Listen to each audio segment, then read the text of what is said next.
Welcome to everyone. This is part of a series of webinars that we have been organizing with Professor Gereffi on COVID-19 and global supply chains. This is the third event of that series, and this is organized by the Duke Center for International Global Studies within the program Rethinking Diplomacy. The reason we are organizing this within Rethinking Diplomacy program is because global supply chains, as we know, are important part of global trade, and it involves treaties. Therefore, diplomacy is part of the story. The diplomacy in this case is not only at the classical level of among nations, but it's also among multinational corporations, workers' organizations, and it involves a lot of negotiations, both at the local, regional, and international level. So it's appropriate as a program on diplomacy to focus on the disruptions of what COVID-19 has done to the global supply chains and see what will happen in the future. Bangladesh is a particularly important case, and we will hear from our guests. And I will leave to Professor Gereffi to introduce the speakers and also to moderate the beginning of the discussion. All questions should be sent to the host, so to me, via the chat room. You can start during the presentations and after presentations, and I will do my best to ask as many questions as possible and to stimulate the discussion. So thank you to Professor Bair and Professor Anner. And as I said, Professor Gereffi will introduce them more formally. Thank you and welcome. Great, thank you very much, Giovanni. And welcome to all the participants. It's a pleasure for me to be able to moderate this third webinar. Before introducing our two speakers, let me just try to put the three sessions we've had on COVID-19 into a perspective so you can see what's going to be distinctive about today's session. Back on April 21st, we had an initial session with Tamim Bayoumi from International Monetary Fund and myself, and that was really focusing on COVID-19 as a central actor, and we were looking at disruptions and restructuring that's caused by the global health pandemic. So that was really trying to get an initial sense of the impact, the dramatic impact that COVID-19 was having on our economy and various other issues connected to health and work issues. In the second webinar on April 30th, we had presentations by Elliot Wolf and Dan of Linear Logistics, and there we switched to an industry focus. In that case, we were talking about the food supply chain, but that also tied in very directly to some of the changes that were occurring in the US in terms of the food supply chain and how we might view those disruptions in the context of the broader role that logistics companies play in global supply chains. Today, we have also an industry focus. It's going to be on the apparel industry and a country focus on Bangladesh. But it's different from the role that COVID-19 is going to play in today's discussion is a bit different than the first two seminars. And let me just sketch out why, and I know both of the speakers will talk about it in greater detail. The global apparel industry is synonymous in many ways with outsourcing and offshoring of industries beginning in the early 1970s. It was really the industry that helped launch the global value chain framework to talk about economic globalization through global supply chains. And so it's a very special kind of industry, but it's gone through two quite distinct phases. If we look at the global apparel industry from the mid-1970s until the early 2000s, the global apparel industry has been associated with a dissemination or expansion of global supplies in a relatively fragmented way. And the reason why the global apparel industry played that role was that it was very much responding to a policy regime that focused on quotas. That was related to a program called the Multi-Fiber Agreement that started in the mid-1970s, and it continued until 2005. And in this quota system, the big importing countries like the United States or many of the European economies could determine which countries would have access to their market by placing quantitative limits on apparel exports. And so it was a system that permitted many, many countries as exporters, including small economies in Central America, Sub-Saharan Africa, and Asia. But in 2005, we had a really dramatic shift, and the apparel industry entered what we might think of as a concentrating phase. And that was because in 2005, this quota system, the multi-fiber agreement, was phased out with the creation of the World Trade Organization. And that led to a system in which the biggest apparel suppliers began to dominate the global supply chains.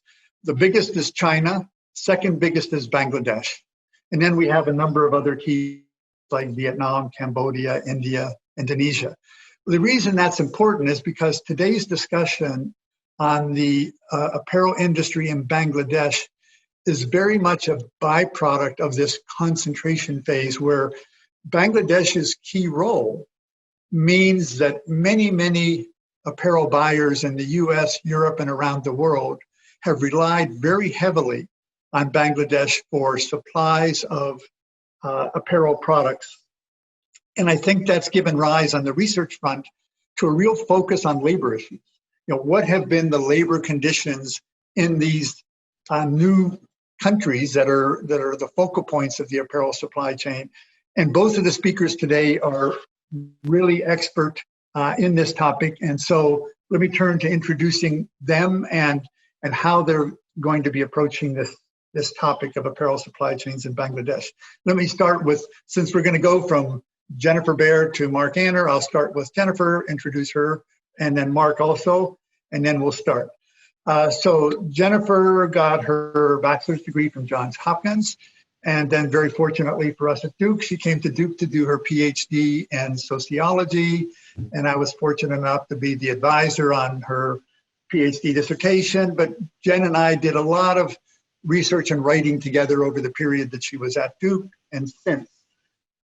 After getting her PhD from Duke University, Jen has held a couple teaching appointments. She began at Yale University in the sociology department, then moved to the University of Colorado at Boulder, and currently she is chair in the sociology department at the University of Virginia in Charlottesville. So coming back to the East Coast, it's good to have her closer at hand. In terms of Jennifer's research interests, she's done a lot of work on the global apparel industry in a variety of countries. Her PhD dissertation was on Mexico, but she's also worked on Nicaragua, Bahrain, Bangladesh, and other places.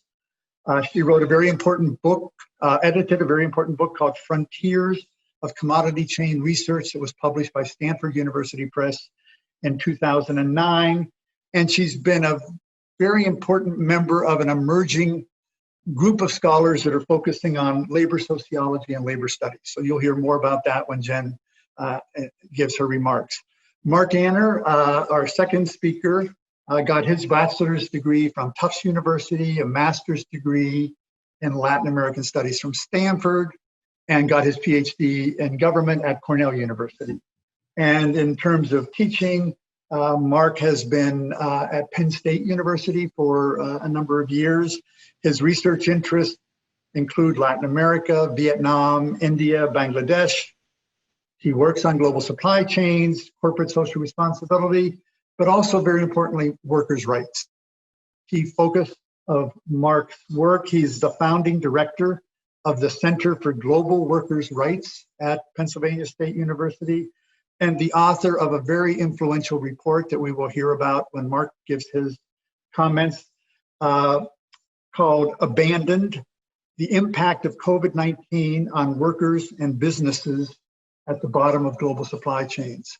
It's a real pleasure to have both Jennifer and Mark as our speakers today. And I want to say that one thing that characterizes their work, and it's really important for global value chain, global supply chain research, is that they're both very intensive fieldwork scholars. They spend a lot of times in the countries that they are talking about, and that inside approach really shapes the kind of research findings, but also some of the implications for policy and action in terms of civil organizations that are connected to these labor rights topics. So without further ado, let me first turn to Jennifer Bair, and we're going to follow two sequential presentations. Jen will give her presentation first, and then we're going to turn to Mark's presentation. Each of them will have some slides, and then afterwards we're going to open up for questions from the audience. So please mark down your questions as you have them, or send them in to Giovanni, as he mentioned. So Jennifer, pleasure to welcome you to the Duke webinar series. Great, thanks. It's wonderful to be back, if only virtually. So thanks, Gary. Thanks, Giovanni. I also want to thank Ping for all of her work behind the scenes, making this webinar happen. And what I'd like to do with my time today is really sort of set the context for the important findings that Mark is going to share with you regarding his report. Obviously, this issue of COVID-era disruptions of the supply chain is a global problem across countries and industries, but there are a number of elements that I think do make the Bangladeshi context very unique. And so what I want to do with my time is really talk a bit about those. So I'm going to start sharing my screen. If you look at the kind of post-quota period starting in 2005, what you see is Bangladesh sort of really taking off. By 2013, Bangladesh's apparel exports to the world market were 23.5 billion, so comfortably ahead of Vietnam, in second place at 17.2 billion, whereas Mexico by that time had fallen to 7.3 billion, basically diversifies into other, am I being muted?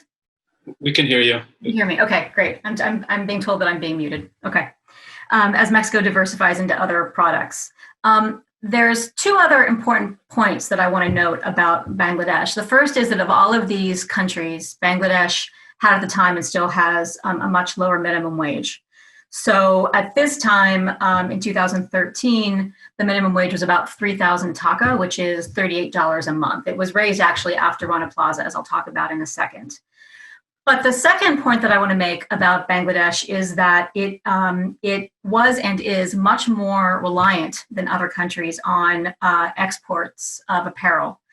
So garment exports represented at this time, and still today, it's a little bit lower, but about 81% of the country's total exports.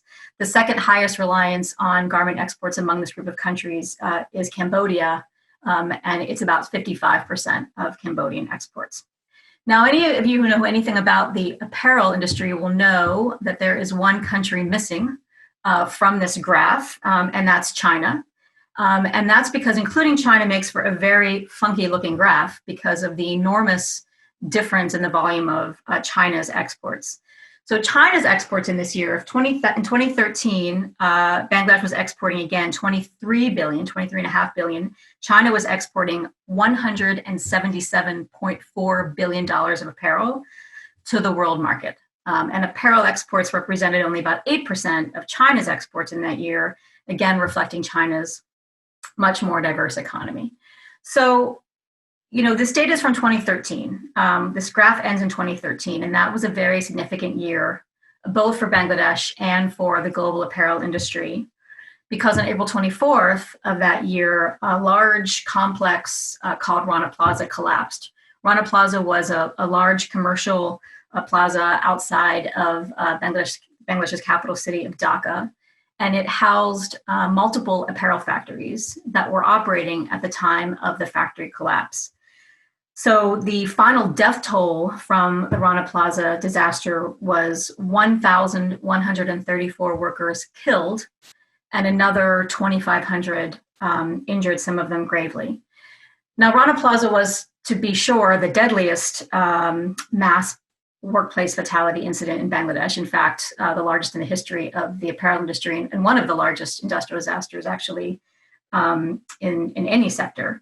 But it wasn't actually the first such incident. There had been a number of factory fires and factory collapses over the preceding decade. And there was already at that time a kind of conversation going on with NGOs and labor activists basically about what could be done regarding this crisis in worker health and safety. And in particular, the conversation turned to a conversation about the role of brands, basically the companies that are the clients of Bangladesh's apparel factories. And essentially, this was a conversation about corporate social responsibility and the obligations of brands, not dissimilar, I think, to the one that Mark's going to turn to when he talks about their responsibilities for supply chain disruptions in the COVID era. One factor that came up in that conversation was the possible relationship between price competition among exporting countries and working conditions, including health and safety. And this is something that actually Mark and I tried to look at in some research that we did together with our colleague, Jeremy Blasi. We tried to sort of investigate this hypothesis about price pressure by using a proxy measure, which is import unit values, right? So looking essentially at the value of the apparel that's being imported into the US from various countries. And you can actually do that because the trade data allows you to. The Office of Textiles and Apparel at the US Department of Commerce records apparel imports both by value and by volume. So you can divide the value of imports by import volume, which is measured in something called square meter equivalence. And that gives you the price per square meter of imported apparel, which this graph is showing you. And what the graph is showing you here, the takeaway really is that in inflation-adjusted dollars, there is a substantial decline in the unit value of apparel imports from all countries. And this is looking basically, over the scope of the quota phase out from the beginning of the quota phase out in 1995 up through 2014. But this trend actually varies quite a bit by country, and it's particularly pronounced actually in Bangladesh. So this graph is showing you essentially the same calculation for the same time period, but it's using here import data for a specific product, which is men's cotton trousers. So this would include like jeans and khaki pants. This is a major apparel product category for Bangladesh. So one hypothesis then after Rana Plaza was that global competition and the efforts of countries to secure a share of the world import market was sort of driving downward pressure on wages and conditions as countries were essentially sort of competing for the orders of global brands. And that the crisis in worker health and safety that was so dramatically underscored by Rana Plaza was one, albeit very extreme, sort of example of this dynamic. And while that line of argument really was sort of trying to put attention on the purchasing practices and the sourcing policies of the brands, there was also a lot of attention to domestic factors that might help explain why the situation seemed to be so much worse in Bangladesh than in any other apparel exporting country, since presumably all of those apparel exporters were subject to the same kind of international cost pressures. And after Rana Plaza, sort of this conversation really culminated in a flurry of both domestic and international reforms involving both public and private sector actors. And this is something that Mark and Jeremy and I have been looking at a lot in the research that we've been doing.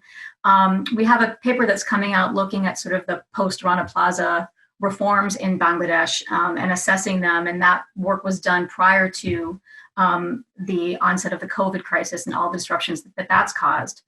But I want to just sort of conclude my remarks by briefly reviewing some of those kind of post-Rana Plaza reforms before turning over to Mark, because it really sort of brings us up in some sense to the eve of the COVID crisis. So Rana Plaza, as I said, sort of intensifies this conversation about the responsibility of the brands that are sourcing from Bangladesh, but it also really sort of highlights the role of the Bangladeshi government in sort of enforcing its own laws, both its sort of building code and also its labor laws, and also the apparel industry itself in Bangladesh, which is obviously a very important player. It's of enormous economic importance, as suggested by the country's reliance on garment exports. And a number of things sort of happened, some of them relatively quickly, actually, after the Rana Plaza collapse. So Recall that Rana Plaza happens in April, and in June of that year, actually, the U.S. government announces that it's going to suspend trade preferences for Bangladeshi imports. Now, an earlier complaint actually that had been filed by the AFL-CIO about labor repression was the ostensible reason, but it's quite likely that Rana Plaza was sort of the precipitating cause because it really underscored the crisis in workers' rights and labor conditions in Bangladesh. Now, this ended up being mostly symbolic in the sense that the U.S. system of trade preferences under something called the Generalized System of Preferences does not actually give Bangladesh preferences for its most important export by far, which is apparel. So it withdrew trade preferences, but this did not really impact Bangladesh's garment exports much.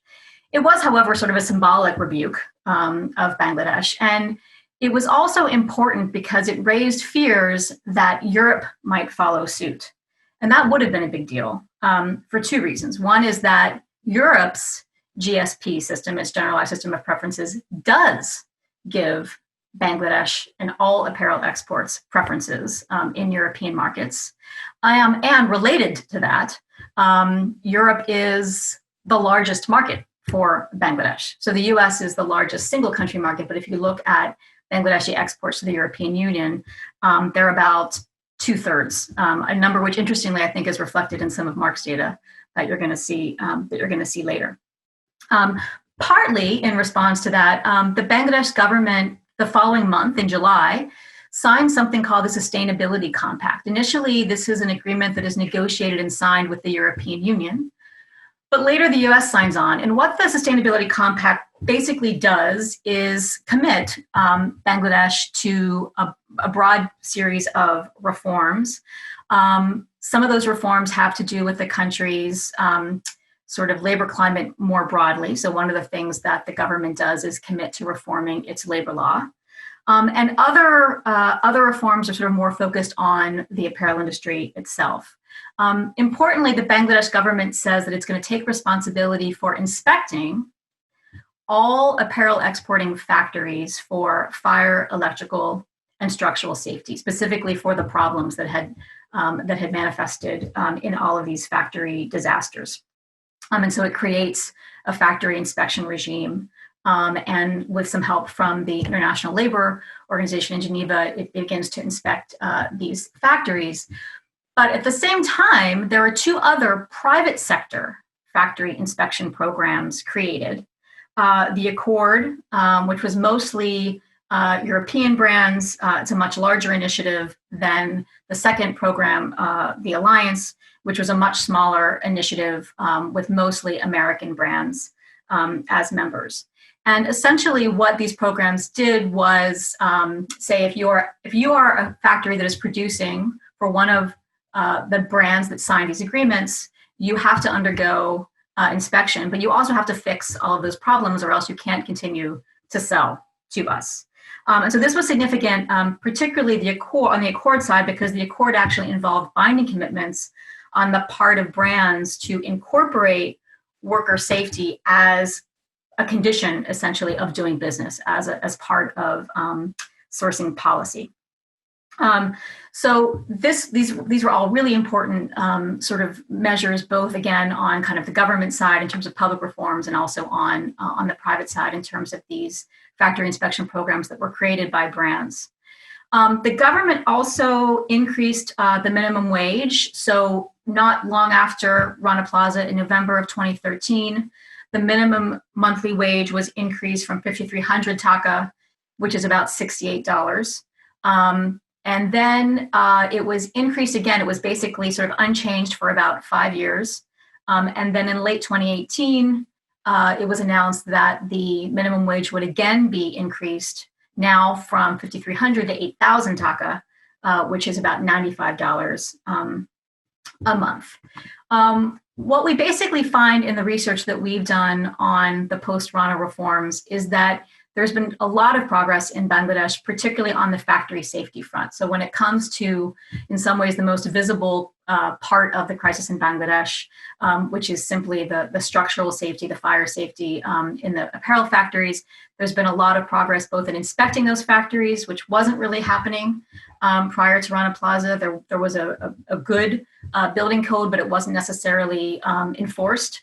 And what we've seen since Rana Plaza is an increase in factory inspection, progress on the remediation of factories. So in that sense, I think real movement on the worker health and safety front.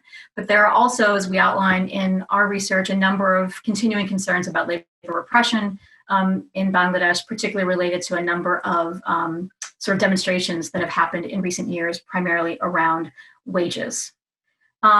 At the same time, and I just want to end here, right? Business has been booming, right? So Bangladesh's export growth has remained really robust in recent years, and there's a real debate about what that means or how to interpret that, right? Is that kind of in spite of Rana Plaza or because of the reforms that were put in place after Rana Plaza? So one interpretation is that all of the reforms, both the public reforms, to kind of labor law, but also the increased inspection of factories, both by government regulators and also by these private sector initiatives. Essentially, that all of those reforms have reduced the reputational risk of sourcing from Bangladesh for brands. They're not as concerned that there's going to be another Rana Plaza tragedy, which will negatively affect them. And that these safety measures have sort of made it safe to continue to source from Bangladesh, and that's what's driving the growth. The less optimistic interpretation is that, even a tragedy on the scale of Rana Plaza was not sufficient to sort of derail Bangladesh's export growth, given the fact that it is one of a very small number of extremely large volume, very, very low cost exporters to the world market. So that's kind of where the question was on the eve of COVID, and some optimism for sure about progress that had been made since Rana Plaza, and at the same time some concerns about the status of kind of labor rights more broadly, and the degree to which the country was still not quite conforming to core labor standards as defined by the International Labor Organization. Thanks, Jen, for that, the background on both apparel industry trends and in particular what's happening in Bangladesh. We're now going to turn to Mark Anner, and as I mentioned in the introduction, Mark's report that came out in late March really did focus on the impact of COVID-19 on that supply chain in Bangladesh that you were describing. So, Mark, please give us your presentation and findings, and then we'll turn to questions afterwards.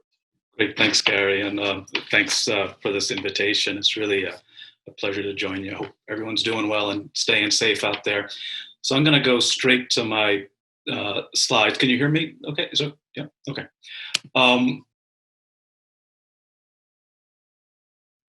Thanks. This is the report. I hope you saw. If you can't, there's a link to it. Just a couple little background pieces on this. So this, for me, by mid-March, we start hearing more and more accounts of buyers using these force majeure clauses not to pay suppliers for their orders, right? So this is, all the things that Jen said about the context of the industry. This is an industry that was facing this price squeeze, that was facing all sorts of issues. And we start hearing about these abrupt order cancellations. Brands and retailers saying it's an act of God. We've closed down our stores and so on for a period of time. We cannot pay for our orders. But this was mostly anecdotal evidence. We didn't have a lot of details on it. We heard about these letters. We didn't see them actually in many cases. So I found the opportunity to do a more systematic study, and designed a survey, did it through Qualtrics, got it out. The Employers Association in Bangladesh just took my link and sent it out to the listserv.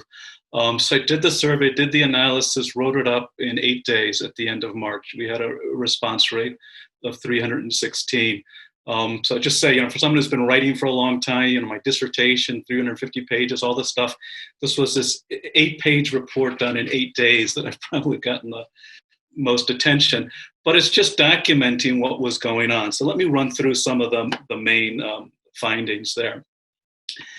As I put it in the report, I saw 3 phases to the crisis, and there's now a 4th phase, which I'll get back to later. The first phase really begins in January. We know the virus starts there, and Bangladesh is fairly dependent on raw materials, which is mainly fabric from China. So in January, 93% of suppliers in Bangladesh said there were delays in getting fabric from China. What's interesting about this is 53% said they were penalized by buyers for the resulting late shipments. So they have contract orders. Make this product for me, ship it by this date. If you're delayed by 1 day, pay this fine. 2 days, 3 days, 4 days, 5 days, pay this fine.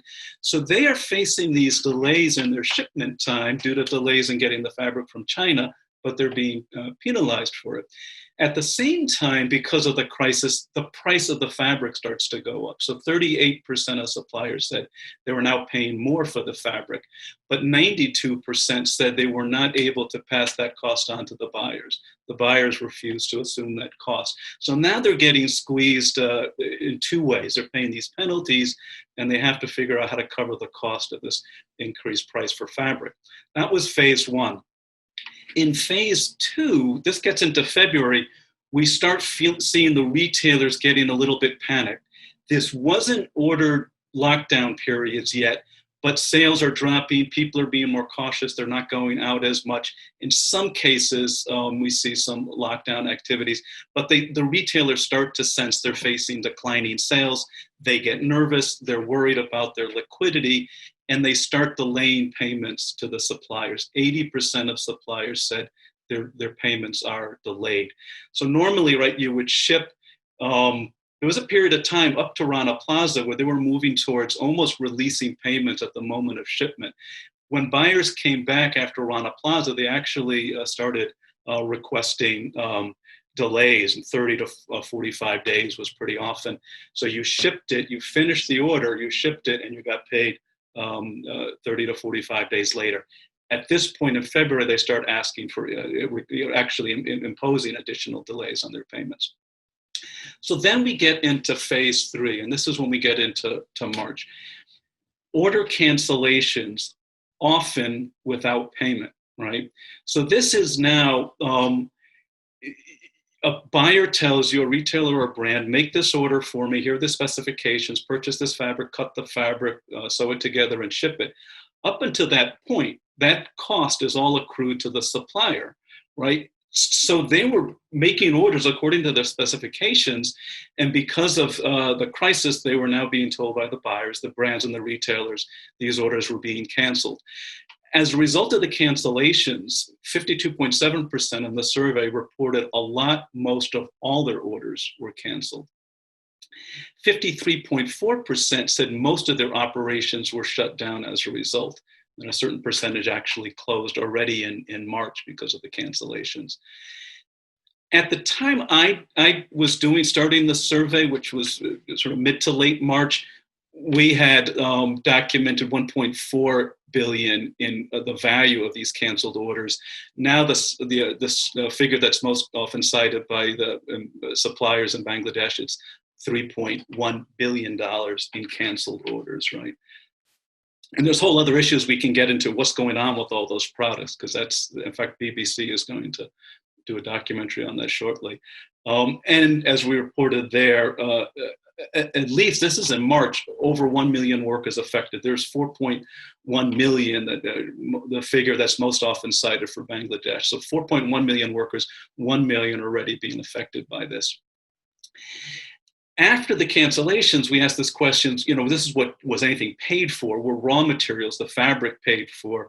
72% of suppliers said they were not, that cost, they sort of had to just take that on. That wasn't covered by the buyers.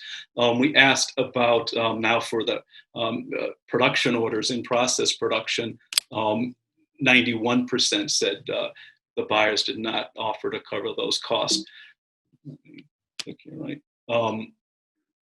Now getting on to the impact on workers. Now there's two things that could happen to workers in Bangladesh or anywhere, for most parts during a crisis. You could be furloughed, sent home temporarily, or you could be outright dismissed. So in the case of cancellations for furloughed workers, we asked, did the buyers help to cover those expenses? 98% said no. We asked for severance pay, so just outright dismissal after the cancellations. Did the buyers help to cover it? And in this case, it was 97% said no. When we get into the question of how this impacted the supplier's ability to pay workers, we asked this question in the survey, was there some income provided to furloughed workers, right? So you're dismissed, you're sent home.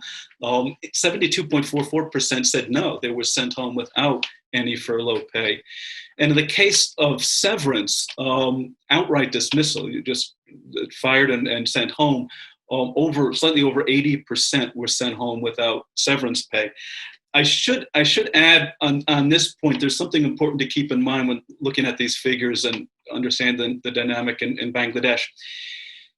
The laws on severance pay, furlough pay, and a variety of other benefits apply to workers who have at least 1 year of work for a given factory. You could be in the industry for a long time, but if you have less than 1 year of work, then these laws don't apply. So when you look at these high rates, it doesn't necessarily mean, whether it's right or not, it doesn't necessarily mean there was a violation of the law.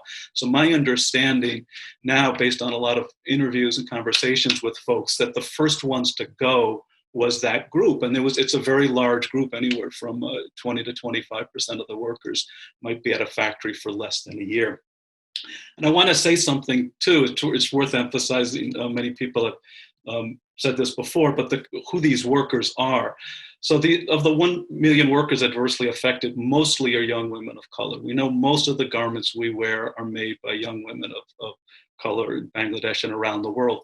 Many, in the case of Bangladesh, are internal migrants. And like I said, most of these have less than 1 year of experience in these factors. So this is, very quickly, this were the main findings that I had from my survey, and I wrote up the report. And then we got out, we got a little bit of press attention, and I got some feedback. And the main feedback was, okay, this is very interesting, it's very helpful. These are, the general trends. Who exactly is doing what with the buyers? Are there some that are actually doing the right thing? Some of the data suggests some are doing the right things, or some, not. And I was reluctant to do it, but I decided to go ahead with it. I had access to an additional data set on by company name, by the buyers, brands and retailers, and the very rough estimated value of their order cancellations. And I adjusted the report 2 days after posting it and added an addendum. And it's probably the addendum that got as much attention as the main body of the report. And I'll put that up now. Next slide, if I can do this right. So here we actually listed the 14 top buyer cancellations. In some cases, they put it on hold, and the millions of dollars that were owed for in-process and planned orders. This got a lot of attention. In the report, we also noted, like I said, this came out 2 days later. When the original report came out on March 28th, that evening it was covered in the New York Times, AP article published in the New York Times, as well as the Washington Post. Two brands announced that they were paying up in full. They're listed in this version of the report, that's H&M and PVH. And these, in the original version, we had them included. So we took them out and put in these the figures for the remaining companies. This then, as I mentioned, gets considerable media attention. It's covered in the New York Times, NPR. It gets international attention at El País. Spiegel just a couple of days ago had something. I counted, had to have been something like 141 different media mentions. There's a lot of other things going on. I really need to emphasize all of that. One is, I should say this first, with the Worker Rights Consortium, I've worked in collaboration with them on this. We since developed a tracker. It's on their website. And now we have a much longer list of, this gets updated constantly. So this, I took a screenshot of it yesterday, of the companies that have committed to pay in full for their completed orders and in production orders, and the companies that have not committed to pay in full. Many of them now are paying a very significant, important percentage, but they're not paying in full, which is why they're on that side of the tracker. And you can get more details there. Along with, while this is going on, the report, the tracker, Rubana Haq, the president of the BGME, is giving, just as a scene from a video clip, a very impassioned plea for the buyers to pay up, emphasizing the impact it has on society and on workers. Workers in Bangladesh are constantly speaking up and in the media talking about the impact on workers. Organizations start emerging. Organization existed, campaign started. Probably the best known is the #Pay Up campaign for orders, pressuring these companies to pay up. The impact of all of this within probably about a month of all this starting, just in Bangladesh alone, we estimate at that time 600 million was paid up that was not originally paid up, and at least 7.5 billion globally. I would now modify that. Now, those are my calculations, but they're a few weeks old now. I would guess it's got to be at least 15 billion globally now that's being paid up. When you include in all the other companies that are not paying in full, but some as much as 80 to 90% of what they owe is now being paid. So it's really quite substantial. So the question now, in the few minutes I have left, what's next? And I want to say something about the suppliers and what they're doing, and something then about workers. On April 9th, there's a couple of interesting developments. I've always argued that there is considerable power imbalances in these supply chains. What would it take to shift that balance a bit? The sort of the squeeze between the buyers and the suppliers and workers.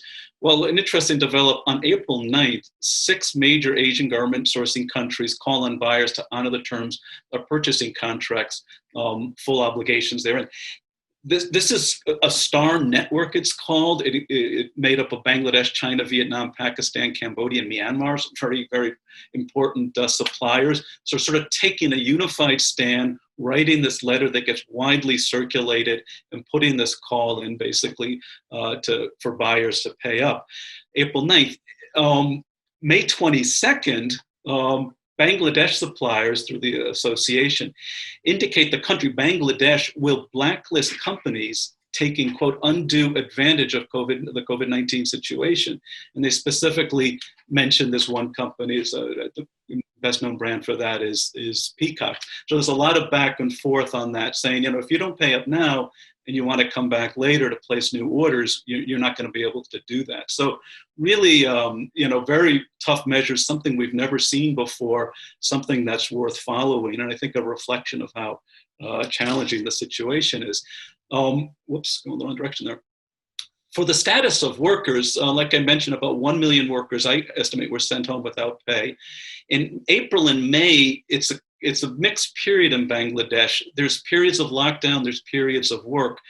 During the lockdown period, according to Bangladesh law, you get 65% pay.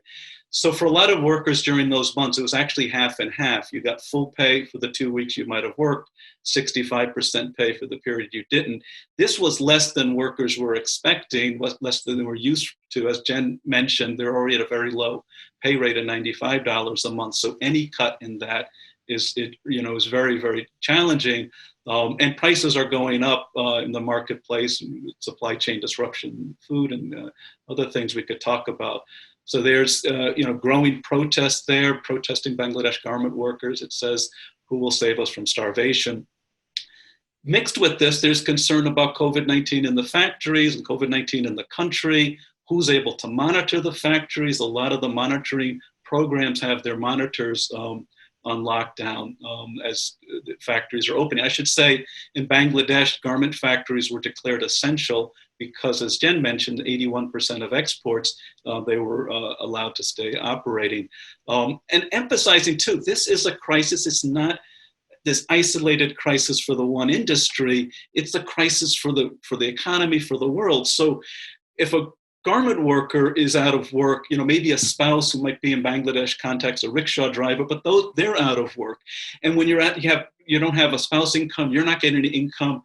You often survive by remittances by some family member living abroad. Those remittances are drying up. And one survey indicated a 67% decline in remittances that garment workers report receiving. Actually, the same survey done by Brock, 83% of workers reporting eating less than they should. So the questions going forward, what happens when the orders dry up? How will workers survive? Here the question is, there's all this pressure for brands and retailers to pay up what they owe for orders they had placed. Well, what happens when the orders don't come in the future? We've mentioned, it's $3.1 billion with the value of the canceled orders. The total value of exports in Bangladesh has reached $34 billion in a year. So those canceled orders, that's a problem. It's a very serious problem. That's a lot of money, but that's not even 10% what they normally would take in. So how will they survive? Here, the emphasis has been on the national government and international. The government of Bangladesh is providing $570 million to go directly to garment workers. I'm going to talk about whether this is enough. The EU now, this is very recent news, is looking to offer a $100 million grant for Bangladesh garment workers. The IMF is now pledging, again, very recent news, $332 million in funding to help the government for its entire COVID-19 challenges. The question again is, how will this be enough? How will it be distributed? What happens to the contingent workers paid in cash, maybe home workers? There's, as I mentioned, the women at the bottom of the supply chains who are the most vulnerable. So there's a lot of unanswered questions. And as I mentioned, it looks like a lot, 570 million, 100 million, 732 million, but the value of exports was about 34 billion in previous years.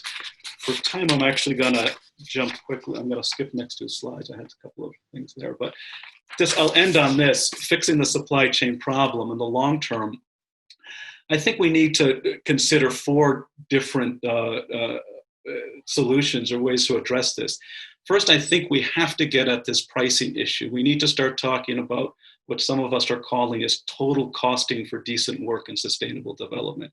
At that price point, when a sourcer goes to Bangladesh and says, make this shirt for me, when they say this is the price to make it, the price for that product needs to include living wages, safe working conditions, worker rights, the environmental, this is a whole other issue, how the wastewater is treated and so on, and taxes for the government. We don't talk about this enough, but these were based on free trade zones that were largely tax exempt, right, or duty exempt, and these very little income goes into the government. When you're 81 dependent on your exports for an industry that's largely duty and tax exempt, how do you have revenue to take care of social protection at any time, but most especially during a crisis? So I think income revenue for the government for healthcare, education, and social protection has to be priced into the price of these garments.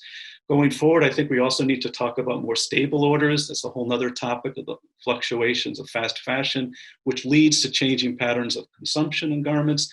We could talk about that. Government regulations, I think we have an enormous issue to deal with antitrust competitive rules. What I see in supply chains is what technically we might call supply chain monopsony or just bottlenecks. I think competition rules are better at addressing monopoly, and you find that by looking at prices going up. The problem with monopsony or supply chain bottlenecks is the squeeze goes in the other direction. It's on wages, it's on suppliers, it's on workers, and that needs to be addressed. There's a couple of mega retailers and online vendors that are really driving some of this push down on prices. I think we need to have more balanced trade rules and balanced diversified development strategies. I think the industry has for a very long time been in a crisis of overcapacity.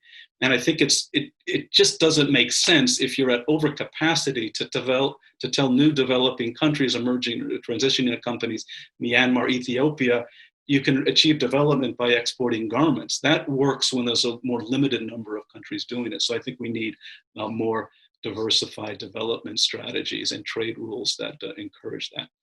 So I think I went a little over, but I'll.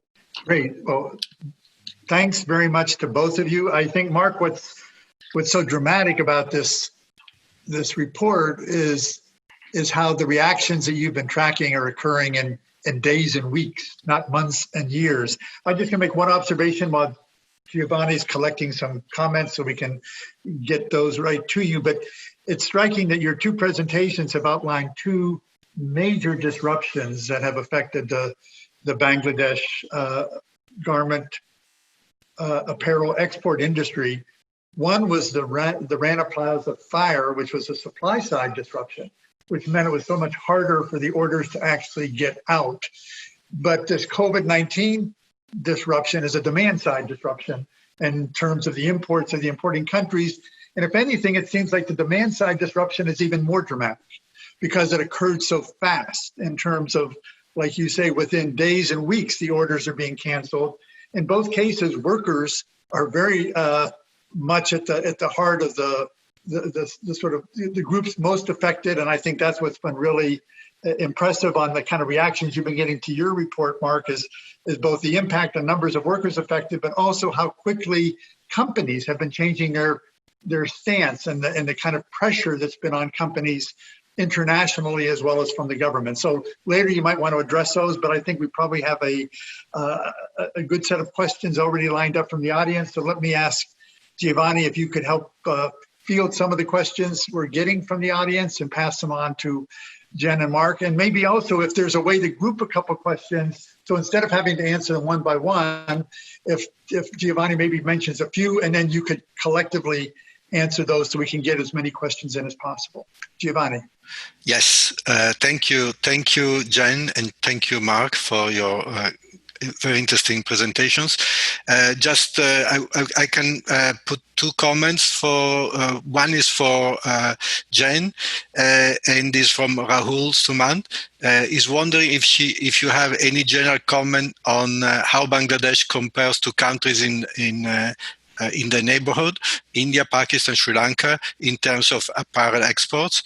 And from Rahul to Mark, how strong and developed is the insurance industry in Bangladesh? For example, do these companies in Bangladesh normally purchase insurance to try to recover costs due to non-payments from customers? So I think that these are two main questions, and then I have other questions that I will ask later. So now I encourage you to give short answers if possible, and then you can follow up later offline with some of the questions. Yeah, Jen. I mean, certainly it's interesting. If you talk to Bangladeshi manufacturers, they have traditionally perceived Vietnam and Cambodia as their major competitors. Because you can look at export values, the total amount of exports, but if you also start looking at particular kind of market niches, you get a different picture of sort of who countries are competing with sort of head on in markets. Recently, there's been a lot of concern about a country not sort of in as much in the neighborhood as Rahul put it, but actually Ethiopia, which is coming online. A number of the large buyers that are active in Bangladesh are also beginning to source out of Ethiopia, and that has raised some concern. I mean, Bangladesh traditionally had two really important advantages. One is low cost, but the other is large volume. They are able to produce really large volumes of apparel, sort of closer to something like China, although still much smaller than China, than something like Ethiopia. So I think one question is, how do these emerging markets develop a country like Ethiopia? But as Mark said, from a development perspective, right, there's real concern about as more and more countries are sort of coming into the market in a sense for apparel suppliers, it may in fact exacerbate some of this competitive downward pressure on wages. Great. Mark. Yeah, just real quickly, I'm actually unaware of, I talk to suppliers every week, if sometimes every day in Bangladesh now with the report. What they're saying is you get a contract for an order, the bank in Bangladesh gives you money to purchase the fabric based on the contract because the buyer is good for it, right? So whatever the company is, and that's how it worked when these abrupt order cancellations kicked in. What happens is the loan to the Bangladesh bank comes due, if you can't pay it, a forced loan is put upon you at a 17% interest rate. And that's what some of them are moving into, which some of them say that just brings them into bankruptcy. So it's an incredibly severe problem. And I should just emphasize, when I did the survey end of March, since then, the delayed in payments for some companies have gotten extreme. I was actually talking to a supplier in Ethiopia, out to 200 days on top of, in this case, a 90-day delayed payment. So you start saying, make the order, buy the fabric, make the order, ship it to us, and we'll pay you a year from now, kind of thing. I mean, it's really extreme. In some cases, I should emphasize this, the brands themselves give you access to financing from their own financial entities. In some cases, they don't, and that's a big difference. Can I just follow up on that to say that the issue of financing was also an important part of the post-Rana Plaza reform conversation, because factories sometimes found that they had quite expensive repairs to make in order to address whatever problems were identified via these factory inspection regimes. And both the lack of availability and the price essentially of finance really made it hard for many suppliers to be able to afford to make those repairs. Thank you. I want just to make a general announcement, since I received some questions about that. We will send a link to the video with the recording and also to the PowerPoints to all the registered participants. So just wait 1 or 2 days and we will send it to you. Now, in terms of questions, Sarah Van Doorn, I think this is for both of you. What will be your best case scenario where the garment industry can go and how it can change post COVID-19? And then one from our colleague Jocelyn Alcock, how these changes had an impact on household gender dynamics as young women have less income and leverage.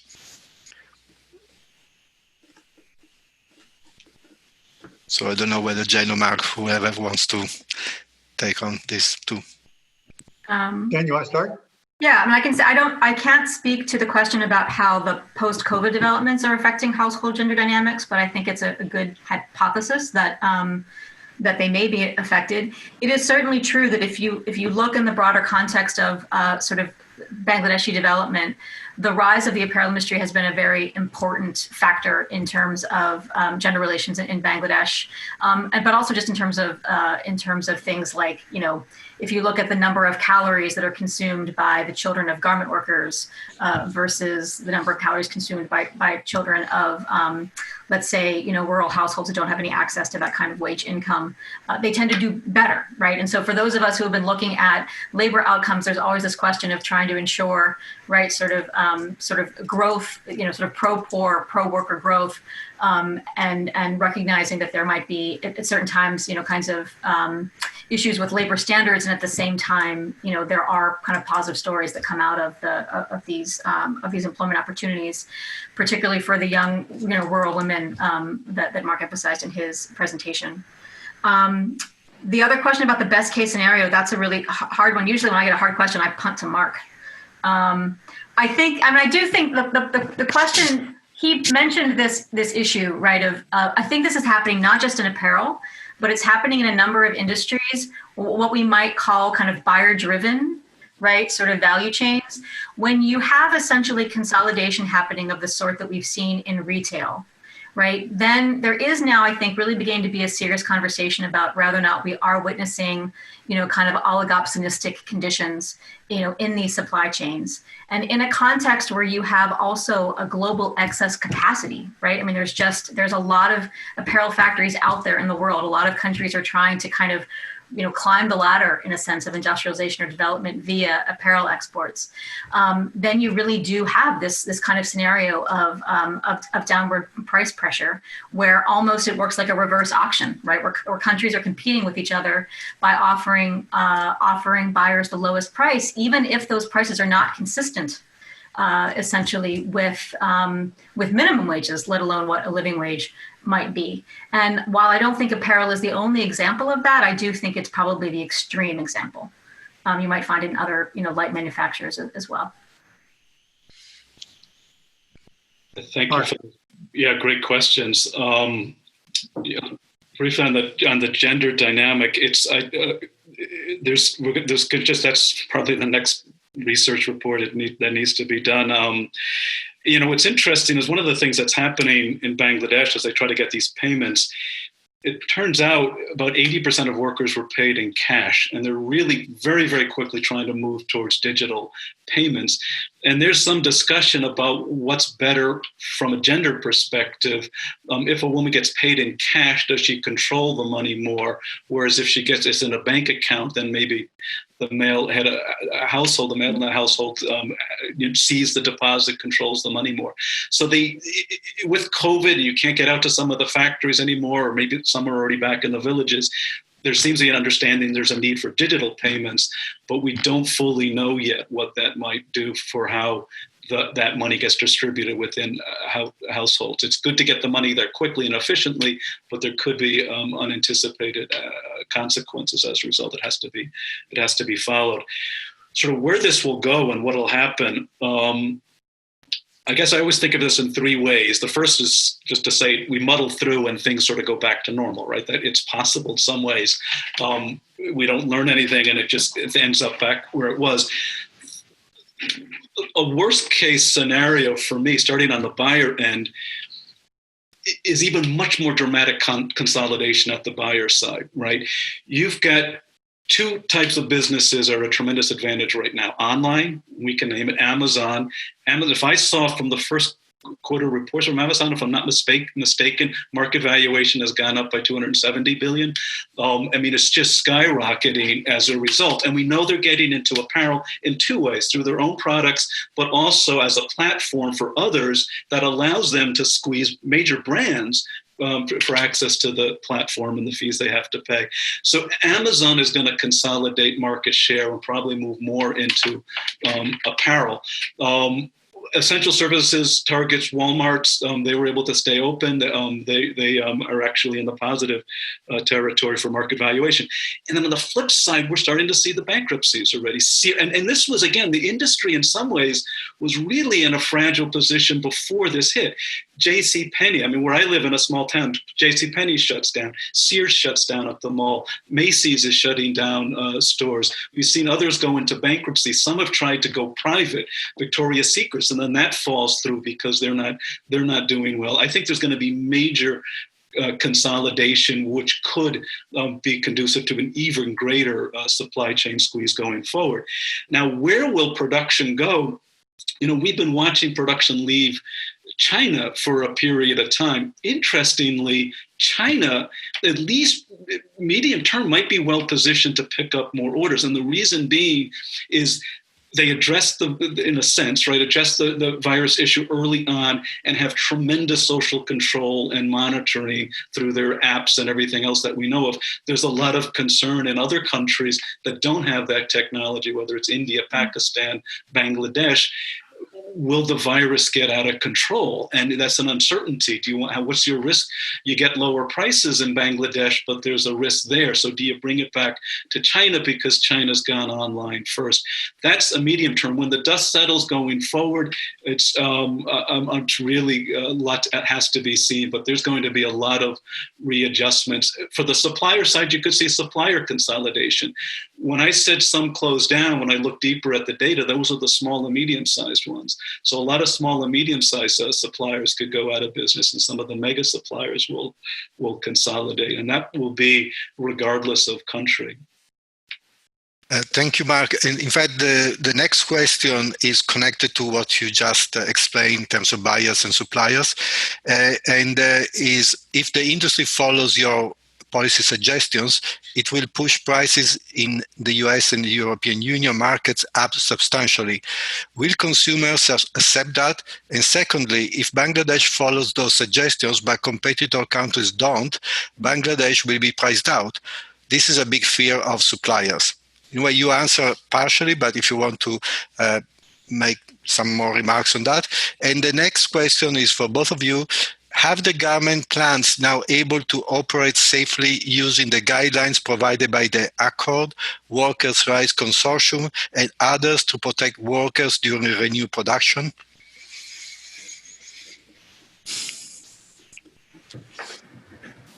So, Jen, do you want to? Mark, you want to start on this one? Okay, I can start with that. Pushing up prices. I worked with a very talented graduate student from Bangladesh, and his dissertation kind of really got into the weeds on this issue. And working with him and so on, and comes from other literature in supply chains about total costing. When he finished the dissertation with all the math he did, he said it could drive up prices by 25 cents an item, right? So the thing to keep in mind in the garment supply chain, it could be a lot for the cut and make, the production part, but when you add in all the raw materials, which are over 70% of cost, and then you bring it into shipping, to ports, to distribution, to retail, that cut and make is actually a tiny percentage of the final cost of the product. So paying a living wage and covering other costs doesn't mean these exorbitant prices on the other side. Having said that too, when you look at garments over a long period of time, there's actually been deflation. And that deflation is driven by this overcapacity and this competition. So there's room, I think, to actually get the prices right on the consumer end. The other piece, I'll just say this quickly too, I think when I said we have to look at our consumption patterns, because of overcapacity, we've gone from a world in which in the 1960s, the average American purchased 25 garments a year to a world now where the average American is purchasing 85 garments a year. And in the 1960s, 10% of disposable income was spent on garments. Now it's 3.5%. So there's I think, room there. There's 25%, I think, that could be adjusted, especially if we start buying less items of apparel. And just sorry to round out this, then people ask, well, is it going to lead to unemployment? I think by actually having proper work shifts, 8-hour work shifts, not 12-hour work shifts, at a proper pace of production, not 100 operations per hour, 40, 50, 60 operations per hour, you actually could maintain humane production levels and still actually consume less. Will Bangladesh get priced out? I mean, this is the oldest question, and this has to be an industry-wide issue. The advantage of dealing with brands and retailers is they're in all countries, right? So if you come and negotiate and come up with a new model for doing things with some of these mega companies, immediately you've got a global solution to it. You're not going to just do pricing one country at a time, because I agree that would be an issue. I don't. Jen, if you want to add to that, if you want to talk about the second question. No, I think it's a great answer to the question about, the cost. I think that there's sort of two questions. What would it sort of cost, right, to have garments made in a way that was consistent, say, with international labor standards, and then who pays for it? Right. And we sort of need good work on both of those questions. As Mark says, there's been deflation in apparel prices. And if you look at the decline, though, so we're paying less for apparel, and one could argue that that's a good thing for the pocketbook of the American consumer. But if you look at the decline in the consumer price of apparel, right, it's not as great as the decline in the unit values of imports. And so the question is, right, sort of where is that going? And so I think there's a fair amount of work that tries to show that actually, the margins of retailers have actually benefited the most from this downward price squeeze. And that has to do with, dynamics of financialization and other sorts of issues. The question about, yes, it's absolutely true that that if you tried to do this country by country, you would create a system in which one country might price themselves out of the global market. Interestingly, when after Rana Plaza, the Accord came online, there were some conversations about that, right? Suppliers were legitimately concerned that they were, in a sense, kind of being targeted in some sense and being held to a standard with regard to factory safety that other countries were being held to. And on the one hand, of course, Bangladesh was the country with the most extreme crisis in worker health and safety because of these mass fatality incidents that had been happening. But at the same time, I think, there are many that were sympathetic to that argument and trying to figure out, well, how could we actually take the principle behind the Accord, right? Which is that there's a certain level of worker safety that we should ensure, and that should be sort of priced into, in some sense, the business model of the brands. And how could that be expanded to other countries? And I don't think that's a conversation, certainly that is necessarily advanced very far, but I also don't think it's a conversation that is over. I'm sorry. I think the other question was about factories being safer. And that's something that we'll provide the forthcoming paper that looks in more detail at that issue. The short answer is that on the issue of factory safety, we do think that there's been significant progress since Rana Plaza, with actually the proviso that there were 3 different programs that were monitoring factories, right? There were these 2 private sector programs, the Accord and the Alliance, and then there was a government program that was essentially inspecting factories that were exporting to companies that had not signed either of those agreements. And what we found is that the government inspection program was actually having more difficulty both just getting the factories inspected, but then also getting the factory owners, the suppliers, to fix the problems that were identified. And part of that had to do with capacity in terms of just how many inspectors they had, but it also had to do with the lack of leverage that they had over those suppliers, right? Because the brands were able to say, look, if you don't fix this problem, if you don't put in these sprinklers, if you don't fix this fire escape, we're not going to let you continue to, export to the U.S. We're not going to buy your products, basically. And the government program didn't have that kind of commercial leverage. They could theoretically, in an extreme instance, maybe close a factory, but obviously, the desire is to keep factories open and workers employed. And so they had a more difficult time actually compelling the kinds of repairs and retrofits and remediations that are really necessary to make the factories safer. Thank you. Just because we have to close, but as a follow-up to the last point, the same Garrett Brown is asking about the question about safety is also about safety now, given the COVID-19. Would you like to say just something about that? Or? Mark, do you want to say anything about what measures are being taken in factories? Sure. Lines?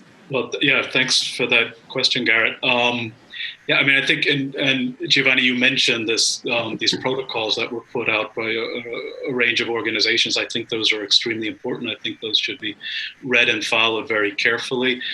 I think it's hard to know on the ground. One of the reasons is because, again, a lot of the auditors and so on themselves are locked on lockdown. So the ones that would be going to verify this, the Bangladesh Employers Association has insisted that the vast majority of factories are following protocols. Worker organizations have offered a different point of view on that. I personally don't have access to data, but I would say those protocols really need to be followed. One thing I do want to say as a message to the buyers and the retailers, there's an issue now that's emerging that the ones that said, okay, we will pay in full now, all the campaign and so on, but you have to ship it according to the original deadline. So if we said ship it by June 15th, if you don't, then sort of, we won't, all bets are off. We don't have to meet our obligation. The problem there is the protocols require longer time to ship the order. In some cases, ideally, you actually you're working every other sewing machine, right? You have to have social distancing inside the factories. So you could be technically almost at half production capacity. So the call there is for the brands and the retailers to ensure the protocols are respected, to allow for an increased degree in flexibility in shipment time without penalties. This is about the safety of these workers. The protocols have to be paramount, not the shipping date. If it goes out June 20th or something, that's so be it. Everything is out of whack with the seasons. We're going to be buying spring season next spring from, all the inventory is piling up every which way, but the time needs to be given to these factories to follow the protocols. And workers, I think this is where worker voice is so important. I think we learned this from the Bangladesh Accords. If those professional auditors are on lockdown, they can't get in. Give workers the opportunity to speak up, to the right to refuse unsafe work, empower them so we can really know what's going on inside these factories. Thank you, Mark. Gary, would you like to say something? I will make a final remark, but if you want to say something before I close. Thanks. Yes, I just want to say one thing about first thanking both presenters, but the kind of global supply chain research they've illustrated shows exactly the benefits of linking global and local. You've got tremendous details that are important in the Bangladesh case in terms of the suppliers, the workers, the government. You have to put it in a comparative perspective, being able to say, how does what Bangladesh is doing compare with China and other places? And then at a larger level, you have to be able to put it into a business model's perspective. We have to be able to generalize and say, what does this mean in terms of how companies are operating their business models or labor compliance systems? So I think combining the empirics with the comparative analysis with theory building is a huge agenda. But first, we've got two incredibly gifted researchers who do that. But I think the framework also requires it. And so that's one of the nice advantages of us looking at COVID-19 in terms of global supply chains, is you can see how these kinds of disruptions require changes at multiple levels that have to be linked together. And so I want to, again, applaud both Mark and Jennifer for giving us fantastic presentations and Q&A responses along those lines. Thanks a lot to both of you. Thank you very much. Thank you, Gary, and thank you to all the participants, and thank you, Jane, and thank you, Mark, for having share your wisdom and knowledge and expertise. As I said, we will send a link to the recording of the presentation, the slides, and also links to reports that have been mentioned, and I'm sure that Mark and Jen will be happy to share these links.